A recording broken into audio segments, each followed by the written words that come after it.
Okay, quick story time, right? So about a year ago, I decided to be a doula.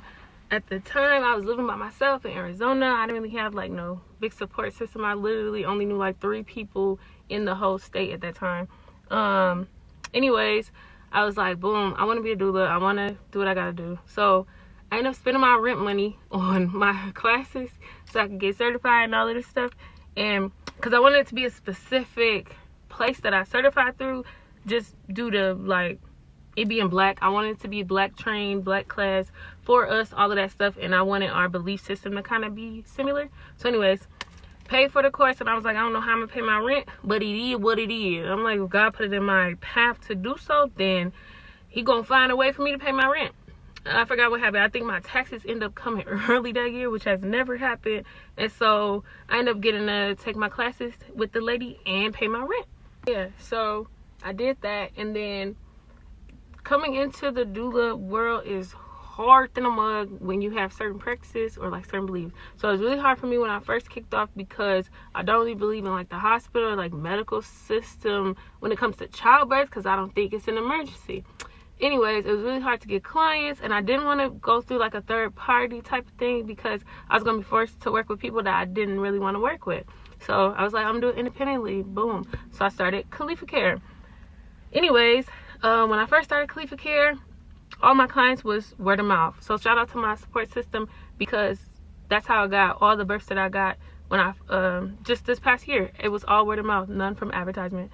Anyways, after going to the hospital so many times, I was like, man, I really don't want to do this. Like, I really don't want to be based in hospitals. I will help hospitals, but I don't want to have to. So with this work, it gets a little tricky because although it's a calling, it is how I pay my bills. It is how I survive. So I'm like, okay, I don't want to do home births no more. I mean, I don't want to do hospitals no more, but it's not too many people doing home births, especially where I be, or you know, like the people I be around, and people of color. And so I'm like, I'm really strict on like working with my people, working with indigenous women, Hispanic women. That's it. And I'm like, I'm not folding. So anyway, I stuck to my guns.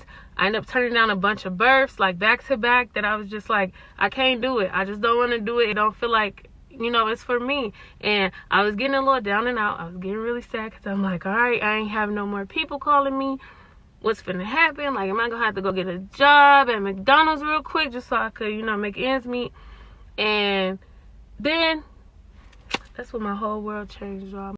I get a call from this lady, and she's basically like, I'm having my baby at home. There's nothing nobody can tell me, and I want to do it alone. Like, just no backup doula, no midwife, no cousins, brothers, uncles, siblings, kids, like nothing. Just me and my doula. Like, are you down? You want to do this with me? I'm like, hell yeah, let's do it. At the time, I'm like, wait a minute, I ain't never did no unassisted home birth, just me. It's always been somebody else there, whether it be her support system, my support team, something, not just me, mom and baby. And I'm like, this is a lot. But then at the same time, I'm like, fam, a year ago, I manifested this shit. And now look at it all blooming. So in May, I would be doing my first unassisted home birth. Just me, mama, and the baby when he get here. And I'm so honored, and I'm so blessed, and I'm so happy. But I say all this to say that if you don't believe in yourself, if you don't invest in yourself, ain't nobody else gonna do it for you. Like, I could have been trying to save up and do it right. I could have been trying to chase the money of it all and taking on clients that I don't really want to work with. I could have just did it the right way that everybody say do it, and I'm glad I didn't, because I wouldn't be here. I wouldn't be in this blissful moment, and I definitely wouldn't have had the honor of assisting her bring this baby into this world. Like the goddesses we are, we about to really do this, and I'm honored that she trusted me, and I'm blessed to have been chosen, and I'm geeked. I want to celebrate, but I really don't know how. Like, that's how happy I am. I really don't know what to do for some news like this, because I have never really been this happy before in my life. But at the end of the day, believe in yourself. Period. Be your own biggest fan. Be your biggest cheerleader. And on top of that, it's Women's History Month, ain't it? Yeah, and y'all we finna make some history, you hear me?